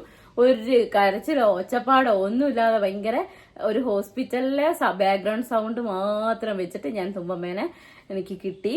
അപ്പൊ ഞാൻ ഭയങ്കര ഹാപ്പിയായി. എന്നുവെച്ചാൽ ഒരു വേദനയില്ലല്ലോ. കുറച്ച് കഴിഞ്ഞിട്ടുണ്ടല്ലോ എന്റെ രമണ, ഞാൻ ഐസിയുലായി. അപ്പോഴൊന്നും എനിക്ക് പെയിൻ ഒന്നും അറിയണില്ല കേട്ടോ. ഐസിയുലായി അപ്പോഴൊക്കെ ഈ അനസ്തേഷ്യന്റെ ഇത് ഉണ്ടാവില്ല, എഫക്ട് ഉണ്ടാവല്ലോ. അങ്ങനെ ICUന്ന് ഞാൻ കുഞ്ഞിന് പാല് കൊടുക്കുന്നുണ്ട്, അതൊന്നും എനിക്ക് സീൻ ഉണ്ടായിരുന്നില്ല. അതൊക്കെ കഴിഞ്ഞ് പിന്നെ ബോധം പോവാണ്. ആ സമയത്തൊക്കെ ഞാൻ ഇങ്ങനെ അച്ഛനെ കുറിച്ച് ഇങ്ങനെ ചിന്തിക്കുന്നുണ്ട്. കാരണം അച്ഛൻ ഹോസ്പിറ്റലാണല്ലോ. അവിടെ ICUവിന്റെ ഉള്ളിൽ ഞാൻ സിസ്റ്റർ ഉണ്ടായപ്പോൾ അവരുടെ അടുത്ത് ഞാൻ ഇങ്ങനെ പറയേണ്ടത് എന്നാ ഡിസ്ചാർജ് ആക്കാം, അച്ഛൻ ഹോസ്പിറ്റലാണ്, എനിക്ക് ഡിസ്ചാർജ് ആയാലാണ് അമ്മയ്ക്ക് അവിടേക്ക് പോകാൻ പറ്റത്തുള്ളൂ. ഇങ്ങനത്തെ കാര്യമൊക്കെ ഞാൻ അവരോട് പറയുന്നുണ്ട് കേട്ടോ. അത് കഴിഞ്ഞ് ICUന്ന് ഞാൻ കണ്ണ് തുറക്കണത് കുറേ ഡോക്ടേഴ്സ് ചുറ്റും നിൽക്കുന്നുണ്ട്. അപ്പം ഒരു ഡോക്ടർ ഇങ്ങനെ മറ്റേ ഡോക്ടറോട് പറയുന്നുണ്ട്, ഡോക്ടർ പറയൂന്നൊക്കെ പറയുന്നുണ്ട്. അപ്പൊ ഞാൻ എന്താ കാര്യം എന്നൊക്കെ ചോദിക്കുമ്പം അവർ പറഞ്ഞു ഇങ്ങനെ അച്ഛനൊരു അറ്റാക്ക് വന്നിട്ടുണ്ട് എന്ന് പറഞ്ഞു. അപ്പൊ അച്ഛൻ ഓൾറെഡി ആക്സിഡന്റ് ആയിട്ട് ഹോസ്പിറ്റലിൽ അഡ്മിറ്റ് ആണല്ലോ. അപ്പൊ അറ്റാക്ക് വന്നിട്ടുണ്ട് എന്ന് പറഞ്ഞപ്പോ ഞാൻ ഇങ്ങനെ ഫസ്റ്റ് തന്നെ ചോദിച്ചു, മൈനർ അറ്റാക്ക് അല്ലേ എന്ന് ചോദിച്ചു. അപ്പം അല്ല, പിന്നെ അച്ഛൻ പോയി എന്നുള്ള രീതിക്ക് എന്നോട് പറഞ്ഞു. പിന്നെ എന്താ ഉണ്ടായതെന്ന് എനിക്കൊരു ഓർമ്മയില്ല. എല്ലാം എന്റെ കയ്യിൽ നിന്ന് പോയിണ്ടായിരുന്നു. അതുകൊണ്ടായിരിക്കണം എനിക്ക് തോന്നുന്നു, എനിക്ക് പലപ്പോഴും തോന്നിയൊരു കാര്യമാണ് ആ ഒരു സിസേറിയന്റെ ശേഷം ഉണ്ടായ വേദനയും കാര്യങ്ങളും അതിനേക്കാൾ ഒരു പടി മുകളിൽ എനിക്ക് മനസ്സിലൊരു വേദന ഉള്ളത് കൊണ്ടായിരിക്കാം ഞാൻ കുറെയൊക്കെ ഇപ്പം ഞാൻ പറയട്ടെ, ഇപ്പൊ കല്യാണി സിസേറിയൻ കഴിഞ്ഞിട്ട് ഇപ്പൊ എത്ര ദിവസമായിട്ടുണ്ടെങ്കിൽ അവള് എന്താ പറയാ, ആ പെയിനും കാര്യങ്ങളൊക്കെ അവള് അത് ഓവർകം ചെയ്താലും ഈസി ആയിട്ട് ഞാൻ ചെയ്തിട്ടുണ്ട്. ബിക്കോസ് എനിക്ക് തോന്നുന്നു ഞാൻ അച്ഛന്റെ കാര്യത്തില് അച്ഛന് പോയതോടുകൂടി എന്റെ എല്ലാ കിളിയും പാറിയുണ്ട്. അതുകൊണ്ട് പിന്നെ ഞാൻ ഈ ഒരു ഏരിയ നോക്കുന്നില്ല. ഐ മീൻ എന്റെ ഡെലിവറി കഴിഞ്ഞു, എനിക്ക് സിസേറിയൻ വൂണ്ടുണ്ട്, അവിടുന്ന് പെയിനൊക്കെ ഉണ്ട്, ഒക്കെ ഞാൻ അനുഭവിച്ചിരിക്കുന്നു. പക്ഷെ എന്നാലും എനിക്കൊരു ശക്തി എന്തോ അച്ഛൻ തന്നതുപോലെ എനിക്ക് ഫീൽ ചെയ്തിട്ടുണ്ടായിരുന്നു പല സമയത്തും. അപ്പോൾ അത് എനിക്ക് ഭയങ്കര ഷോക്കിംഗ് ആയിരുന്നു. അതായത് കണ്ണ് തുറന്ന പാടുമ്പോൾ ഒരു സിസേറിയൻ കഴിഞ്ഞ് കണ്ണ് തുറന്ന പാടും കേൾക്കുന്ന ന്യൂസ് ഇതാണ്. അതിനുശേഷം ഞാൻ ആരെടുത്തും വിളിച്ച് ഇങ്ങനെ അമ്മേൻ്റെ അടുത്താണെങ്കിലും എൻ്റെ കൂടെ പിന്നെ ഉണ്ടായത് എൻ്റെ അമ്മയല്ല, എൻ്റെ അമ്മേനെ റീനമ്മേനെ വീട്ടിലേക്ക് കൊണ്ടുപോയി. പിന്നെ വൈശാട്ടിന്റെ അമ്മ ഉഷമ്മയും വൈശാട്ടിന്റെ ചേച്ചി, ചെറിയമ്മ, വല്യമ്മേന്റെ മോള്, അങ്ങനെ വൈശാട്ടിന്റെ ഫാമിലിയാണ് ഫുള്ള് എൻ്റെ കൂടെ ഉണ്ടായതെന്ന്. അപ്പം പിന്നെ എൻ്റെ അമ്മായിന്റെ മോന്റെ ഭാര്യയൊക്കെ ഉണ്ടായിരുന്നു കേട്ടോ, കുഞ്ചേച്ചിയൊക്കെ ഉണ്ടായിരുന്നേ. അങ്ങനെ ഞങ്ങൾ ഹോസ്പിറ്റലിൽ നിന്ന സമയം ആക്ച്വലി എനിക്ക് തോന്നിയൊരു കാര്യം, ഞാൻ ഇവരുടെ അടുത്തൊന്നും എൻ്റെ വേദനകൾ ഇങ്ങനെ ഓപ്പൺ ആയിട്ടൊന്നും പറഞ്ഞിട്ടുണ്ടായിരുന്നില്ല. ആ കാര്യത്തിൽ ഞാൻ KMCT ഹോസ്പിറ്റലിൽ എനിക്ക് എപ്പോഴും ഞാൻ അവരോടൊരു നന്ദിയുള്ള ഒരാളായിരിക്കും കേട്ടോ. കാരണം അന്ന് ആ ഹോസ്പിറ്റലിൽ നിന്ന് കിട്ടിയൊരു സപ്പോർട്ട്, ഞാൻ എൻ്റെ അച്ഛൻ്റെ ബോഡി കാണുന്ന KMCT ഹോസ്പിറ്റലിൽ നിന്നാണ് കേട്ടോ. അപ്പോൾ അവിടുത്തെ സ്റ്റാഫ് ആണെങ്കിലും ഒക്കെ എനിക്ക് തന്നൊരു മെന്റൽ സപ്പോർട്ട്. പിന്നെ ഞാൻ കുറെ കരയാണ്ടായി. ഐ മീൻ ഡെയിലി ഇപ്പൊ എനിക്ക് ഞാൻ ഇടയ്ക്ക് ഇങ്ങനെ അച്ഛനെ ഫോട്ടോ എടുത്തേക്കുക, കരയുക. എനിക്ക് അച്ഛനെ പിന്നെ കാണാൻ പറ്റില്ല. വീട്ടിൽ എൻ്റെ അവസ്ഥ, അമ്മേന്റെ അനിയന്റെ ഒന്നും അവസ്ഥ എന്താന്ന് എനിക്ക് അറിയില്ല. എല്ലാം എൻ്റെ മോൻ അവിടെയുള്ളത്, മോന്റെ അവസ്ഥ എന്താണെന്ന് അറിയില്ല. എൻ്റെ അച്ഛൻ പോയി, എൻ്റെ മോളെ അച്ഛൻ കണ്ടില്ല. ഇങ്ങനത്തെ കുറേ അവസ്ഥകളിലൂടെ ഞാൻ ഇങ്ങനെ ആലോചിക്കുക, കരയുക. ഇവരുടെ ആരോടും ഞാൻ പറയുന്നില്ല, ഡോക്ടേഴ്സിന്റെ അടുത്ത് പറയുന്നില്ല. അവസാനം എനിക്ക് ആ ഡോക്ടറെ പേരറിയത്തില്ല, ഒരു ജൂനിയർ PG സ്റ്റുഡന്റ് ആണെന്ന് തോന്നുന്നു. ആ ഡോക്ടറിന്റെ അടുത്ത് വന്നിട്ട് ചോദിച്ചു, ദൃശ്യക്ക് എന്തെങ്കിലും എന്നോട് പറയണ്ടോന്ന്. അപ്പൊ ഞാൻ ആ ഡോക്ടറെ കെട്ടിപ്പിടിച്ച് കരഞ്ഞു. എനിക്ക് കൗൺസിലിംഗ് വേണം തോന്നുന്നുണ്ട് എന്ന് പറഞ്ഞു, കെട്ടിപ്പിടിച്ച് കരഞ്ഞു. അപ്പോഴാണ് ആക്ച്വലി ഞാൻ ഒന്ന് ബേസ്റ്റ് ഔട്ട് ആയത്. എന്നുവെച്ചാൽ എനിക്ക് എന്റെ ഫീലിങ്സ് ഒക്കെ പുറത്തേക്ക് വന്നത് ആ ഒരു സമയത്താണ്. അപ്പൊ അങ്ങനെയൊക്കെ ഞാൻ അനുഭവിച്ചൊരു സിറ്റുവേഷൻ ആണ് അത്. അതുകൊണ്ട് സിസേറിയൻ കഴിഞ്ഞിട്ടുള്ള ഒരു സിറ്റുവേഷൻ ഇല്ലേ, അത് ഞാൻ നന്നായി ഫേസ് ചെയ്തിട്ടുണ്ട്.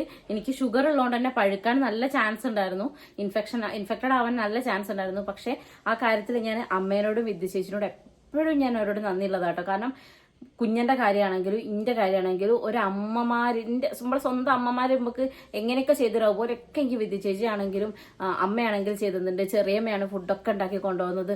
അങ്ങനെ വൈശാഖിന്റെ ഫാമിലി എനിക്ക് അത്രയ്ക്ക് എനിക്ക് ആ സമയത്ത് സപ്പോർട്ട് തന്നിട്ടുണ്ട്. എനിക്ക് ഇപ്പോഴും ഓർമ്മയുണ്ട്, അച്ഛൻ്റെ ബോഡി കണ്ടിട്ട് ഞാൻ എൻ്റെ പാച്ചനെ കെട്ടിപ്പിടിച്ച് കരഞ്ഞ്, അച്ഛനും കരഞ്ഞ്, ഞാനും കരഞ്ഞ്. അങ്ങനത്തെ വല്ലാത്തൊരു സിറ്റുവേഷനിലൂടെ ഞാൻ അന്ന് പോയിണ്ടായിരുന്നത്. അന്ന് എനിക്ക് മെന്റൽ പ്രഷർ, എനിക്ക് വട്ടായി പോകുന്നുള്ളൊരു അവസ്ഥ, ഇങ്ങനെ ഡിപ്രഷൻ സ്റ്റേജിൽ പോയതുകൊണ്ടായിരിക്കും ഞാൻ എൻ്റെ വേദന അധികം അറിയാൻ ഞാൻ തോന്നുന്നു. ഞാൻ 5ാമത്തെ 6ാമത്തെ ദിവസമാണ് ഞാൻ ഡിസ്ചാർജ് ആവുന്നത്. അന്ന് ഞാൻ നടന്നാണ് എൻ്റെ വീട്ടിലേക്ക് കയറുന്നതും, സ്റ്റെപ്പ് ഒറ്റയ്ക്കാണ് മുകളിലേക്ക് കയറിപ്പോയത്. ചില ആൾക്കാർ സിസേറിയൻ കഴിഞ്ഞിട്ട് എത്രയോ ദിവസം കഴിഞ്ഞിട്ടാണ് നടക്കുക എന്ന് പറഞ്ഞ് കേട്ടിട്ടുണ്ട്. അല്ലെങ്കിൽ അവർക്ക് ഒരാളെ സപ്പോർട്ട് ഇല്ലാതെ നടക്കാൻ പറ്റില്ല എന്ന് പറഞ്ഞിട്ട് കസേരയിൽ കൊണ്ട് കയറ്റിയ അവസ്ഥ ഉണ്ട് എൻ്റെ കസിൻസിന്റെ ഒക്കെ ഞാൻ കേട്ടിട്ടുണ്ട്. അപ്പൊ എൻ്റെ ഒരു അവസ്ഥ പറയുകയാണെങ്കിൽ ഞാൻ സ്വയം നടന്ന് കയറിയത്. കുഞ്ഞിന്റെ കാര്യം മാക്സിമം ഞാൻ ഒറ്റയ്ക്ക് നോക്കിയിട്ടുണ്ടായിരുന്ന സമയത്ത്.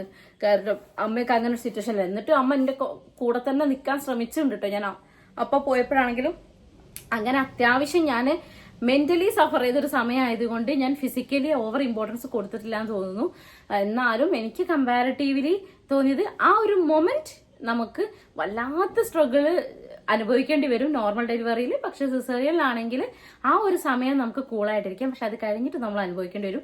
ഇപ്പോഴും എനിക്ക് അത്യാവശ്യം നല്ല ബാക്ക് പെയിൻ ഉണ്ട്. കുറച്ച് നേരമൊക്കെ നമ്മൾ ഒന്ന് കുനിഞ്ഞൊന്ന് പാത്രമൊക്കെ കഴുകി കുറച്ച് കഴിയുമ്പോഴത്തേക്കും നമുക്ക് ബാക്കിൽ നിന്ന് ഇങ്ങനെ വേദന വരാൻ തുടങ്ങും. അത് അത്യാവശ്യം നല്ല പെയിൻ ഉണ്ട്. പിന്നെ അതുപോലെ തന്നെ എനിക്ക് തോന്നിയൊരു കാര്യമാണ്, നോർമൽ ഡെലിവറി കഴിഞ്ഞിട്ടുണ്ടെങ്കിൽ നമുക്ക് വയറ് അത്യാവശ്യം കുറയ്ക്കാൻ പറ്റും എന്ന് എനിക്ക് തോന്നുന്നുണ്ട്. കാരണം അല്ലുട്ടനെ ഞാൻ ഡെലിവറി കഴിഞ്ഞതിന് ശേഷം യോഗയൊക്കെ ചെയ്തിട്ടാണെങ്കിൽ ഞാൻ അത്യാവശ്യം നന്നായി കുറഞ്ഞിട്ടുണ്ടായിരുന്നു.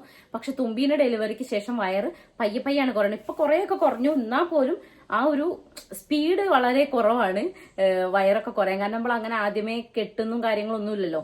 പിന്നെ ഞാൻ ആഫ്റ്റർ ഡെലിവറി കെയർ ഉണ്ടല്ലോ, പോസ്റ്റ് ഡെലിവറി കെയർ ഉണ്ടല്ലോ, ആ ഒരു സംഭവം ഞാൻ നന്നായിട്ട് ചെയ്തിട്ടുണ്ടായിരുന്നു അല്ലുട്ടന്റെ ഡെലിവറിക്ക് ശേഷം. അതായത് ഫസ്റ്റത്തെ അന്ന് കൊറോണന്റെ സമയമാണ്. അച്ഛനും എല്ലാവരും വീട്ടിൽ തന്നെ ഉണ്ട്. അപ്പോൾ എല്ലാവരും ഉള്ളതുകൊണ്ട് തന്നെ നമ്മൾ ഫുഡിന്റെ കാര്യമാണെങ്കിലും മെഡിസിൻസ് ആണെങ്കിലും എന്നെ കുളിപ്പിച്ചതാണെങ്കിലും എല്ലാ കാര്യങ്ങളും നല്ല പക്കായിട്ട് തന്നെ ഞാൻ ചെയ്തിട്ടുണ്ടായിരുന്നു. തുമ്പമേന ഡെലിവറി കഴിഞ്ഞതിന് ശേഷം എൻ്റെ വീട്ടിലെ സിറ്റുവേഷൻ എന്താ നിങ്ങൾക്ക് ആലോചിച്ചാൽ മതിയല്ലോ. അതുകൊണ്ട് തന്നെ എനിക്ക് മരുന്നൊക്കെ ഞാൻ കുടിച്ചിട്ടുണ്ട്, കുറച്ച് കുറഞ്ഞ രീതിയിലൊക്കെ. അതല്ലാതെ ഞാൻ ഓവറായിട്ട് കെയർ കാര്യങ്ങളൊന്നും ചെയ്തില്ല. അല്ലുട്ടനെ ഡെലിവറി കഴിഞ്ഞതിന് ശേഷം ഞാൻ ഒരാടിനെ ഏറെക്കുറെയൊക്കെ ഞാൻ കഴിച്ചിട്ടുണ്ട്. കാരണം നമ്മൾ അജമാംസമാണ്, അതായത് ആട്ടിന്റെ മാംസമാണ് മനുഷ്യ മാംസത്തിനോട് ഏറ്റവും സിമിലാരിറ്റി ഉള്ളതെന്നാ പറയാം. നമുക്ക് ഏത് അവയവത്തിനാണോ അസുഖം, ആ അവയവം ആടിന്റെ കഴിച്ചിട്ടുണ്ടെങ്കിൽ ആടിന്റെ ആ അവയവം നമ്മൾ കഴിച്ചാൽ നമുക്കതൊരു മരുന്നാണെന്നാണ് പറയുന്നത്. സോ നമ്മൾ ഒരു ഡെലിവറി കഴിയുമ്പോഴത്തേക്കും നമ്മൾ ഏറ്റവും കൂടുതൽ എന്താ പറയാ എഫക്ട് ചെയ്യുന്നത് നമ്മുടെ ഹിപ്പ് ഏരിയ ആയിരിക്കും. അതുകൊണ്ട് തന്നെ ആടിന്റെ ഊര കഴിക്കുക. ഊര ഞങ്ങൾ നാട്ടിൽ പറയാം, എന്താ പറയാ, ഹിപ്പ് ഏരിയ ഉണ്ടല്ലോ, കാല്, അതിന്റെ ഊര, അങ്ങനത്തെ ഭാഗങ്ങളൊക്കെ കഴിച്ചിട്ടുണ്ടെങ്കിൽ നമുക്കതൊരു മെഡിസിൻ ആണെന്നാ പറയാം. അതുകൊണ്ട് തന്നെ ഞാൻ ആട്ടിറച്ചി നന്നായിട്ട് ആ സമയത്ത് കഴിച്ചിട്ടുണ്ട്. നന്നായി ഞാൻ തടിച്ചിട്ടും ഉണ്ടായിരുന്നു. പക്ഷെ എന്നാലും എനിക്ക് ആ ഒരു ട്രീറ്റ്മെന്റും കാര്യങ്ങളൊക്കെ ഒരുപാട് ഗുണമായിട്ടുണ്ടെന്ന് എനിക്ക് പിന്നീട് തോന്നിയിട്ടുണ്ട്. ഇപ്പം തുമ്പമ്മേന്റെ ഡെലിവറി കഴിഞ്ഞപ്പോഴത്തേക്ക് ഞാൻ കുറച്ച് നന്നായിട്ട് വീക്ക് ആയതുപോലെ എനിക്ക് തോന്നിയിട്ടുണ്ട്. ഭയങ്കര കപ്പാസിറ്റി കുറവാണ്. എന്തെങ്കിലും ഒന്ന് നമ്മൾ കുറച്ച് ദൂരം കൂടുതൽ നടക്കുക, ഓടുകയൊക്കെ ചെയ്യുമ്പോഴത്തേക്കും പെട്ടെന്ന് ക്ഷീണിച്ചു പോകുന്നൊരു ഫീൽ എനിക്ക് വന്നിട്ടുണ്ട് കേട്ടോ. അങ്ങനെയാണ് ഈ രണ്ട് കാര്യങ്ങളും എനിക്ക് പറയാം. അതായത് എന്റെ ഒരു അനുഭവം അങ്ങനെയായിരുന്നു. രണ്ട് അനുഭവമായിരുന്നു. പിന്നെ ഇനി നിങ്ങൾക്ക് വേണമെങ്കിൽ ഇപ്പോഴത്തെ അനുഭവം എനിക്ക് പറഞ്ഞിട്ടുണ്ടെങ്കിൽ ഇനി ഞാൻ അടുത്തൊന്ന് പ്രഗ്നന്റ് ആവണം. ഞാൻ ഇതുവരെ ഡെലിവറി സ്റ്റോപ്പ് ചെയ്തിട്ടില്ല ഗൈസ്.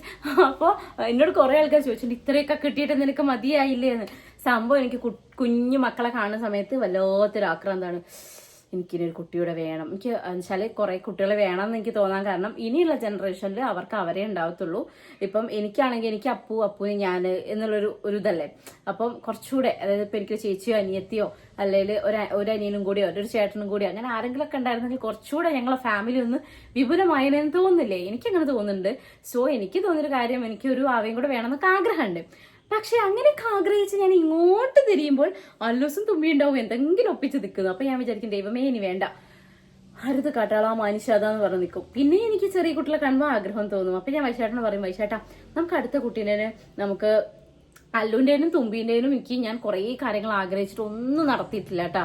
ഐ മീൻ പിന്നെ ഇവരെ എന്താ പറയുക ന്യൂ ബോൺ ഷൂട്ട് ചെയ്യണം, കുഞ്ഞിതാകുമ്പോൾ അവരുടെ ഫോട്ടോസ് എടുക്കണം, അങ്ങനെ കുറെ ആഗ്രഹങ്ങളൊക്കെ എനിക്കുണ്ടായിരുന്നു. അതൊന്നും നടത്താൻ പറ്റിയില്ല. അല്ലുട്ടൻ കൊറോണയുടെ ടൈമിലേക്കും തുമ്പമ്മ അച്ഛന്റെ മരണത്തിന്റെ സമയത്തേക്കും ആയതുകൊണ്ട് കുറെ കാര്യങ്ങൾ വേണ്ടാന്ന് വെച്ചിട്ടുണ്ടായിരുന്നു. അപ്പൊ ഇനി അടുത്തതെങ്കിലും ഒന്ന് സെറ്റ് ആക്കണം വൈശേട്ടാന്നൊക്കെ പറയട്ടോ.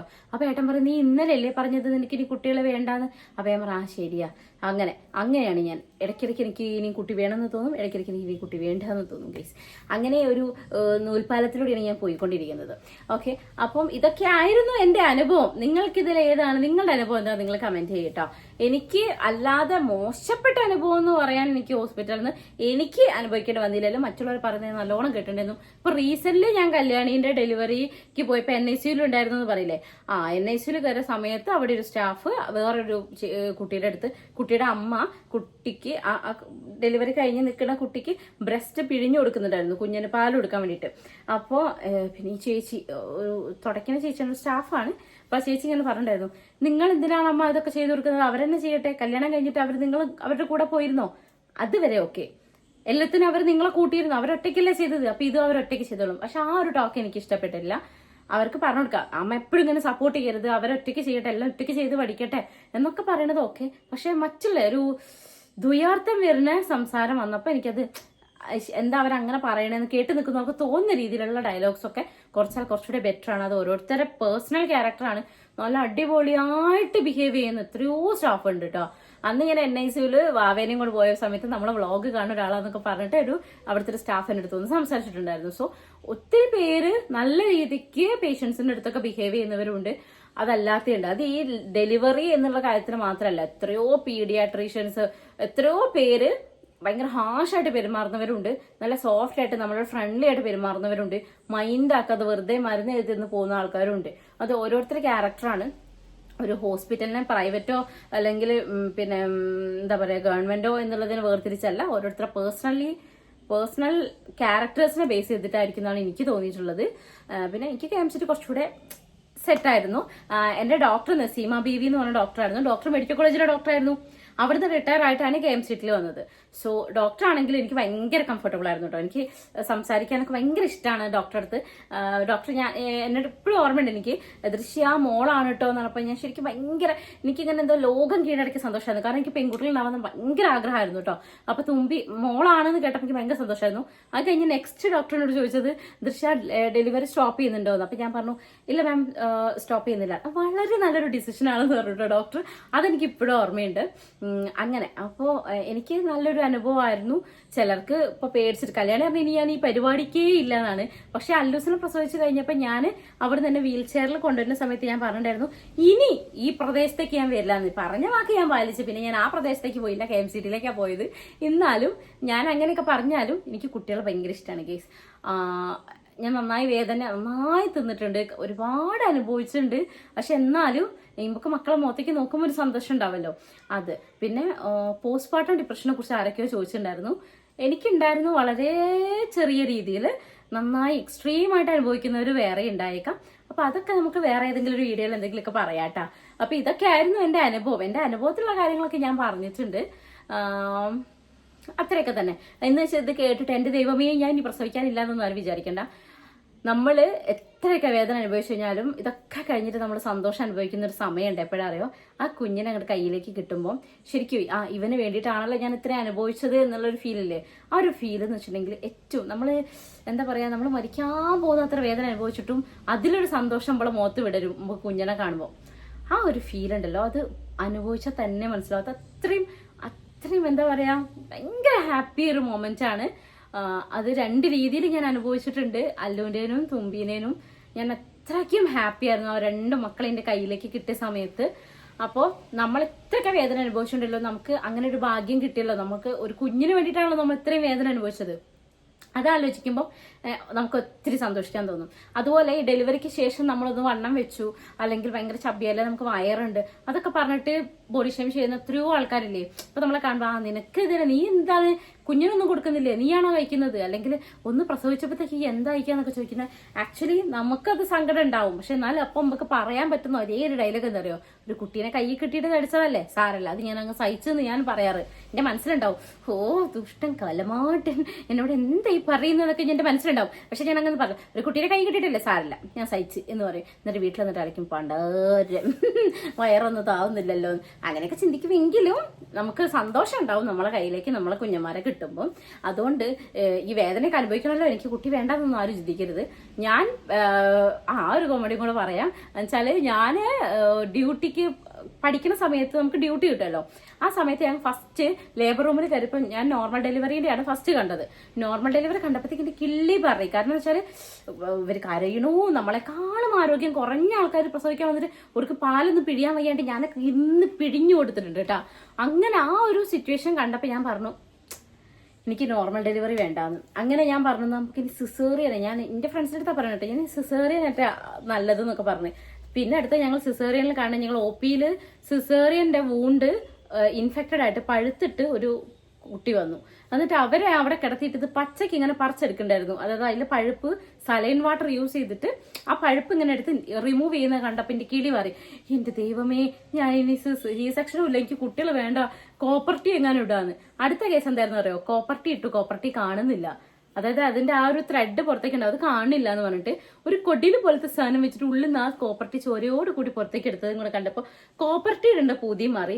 പിന്നെ ശീശയുടെ കല്യാണം കഴിക്കാത്തതാണ് നല്ലത് എന്നൊക്കെ. പക്ഷെ ആ ഇരിക്കുന്ന ഞാനാണ് 2 കുട്ടികളെ പ്രസവിച്ചു, എന്നിട്ടും പ്രസവം നിർത്തില്ല, 3ാമത്തെ കുട്ടി വേണോ വേണ്ടിയോ എന്ന് ആലോചിക്കുന്നത്. അതുകൊണ്ട് ഞാൻ പറയുന്നത്, നമ്മളിത് കേൾക്കുമ്പോൾ നമുക്ക് അയ്യോ എനിക്കൊരു കുട്ടീനെ വേണ്ട എന്ന് ചിന്തിക്കുമെങ്കിലും നമ്മുടെ ലൈഫിലെ നമുക്ക് ഏറ്റവും ഏതൊരു ഘട്ടവും നമുക്ക് ഓവർകം ചെയ്യാൻ പറ്റുന്നത് ഓഫ്കോഴ്സ് നമ്മളെ മക്കളെ മുഖം കാണുമ്പോൾ. നമ്മൾ കല്യാണം കഴിക്കുമ്പോൾ എന്താണെങ്കിലും നമ്മൾ ഏറ്റവും കൂടുതൽ സ്നേഹിക്കുന്നത് ചിലപ്പോൾ നമ്മളെ പാർട്ട്ണറിനെ ആയിരിക്കും.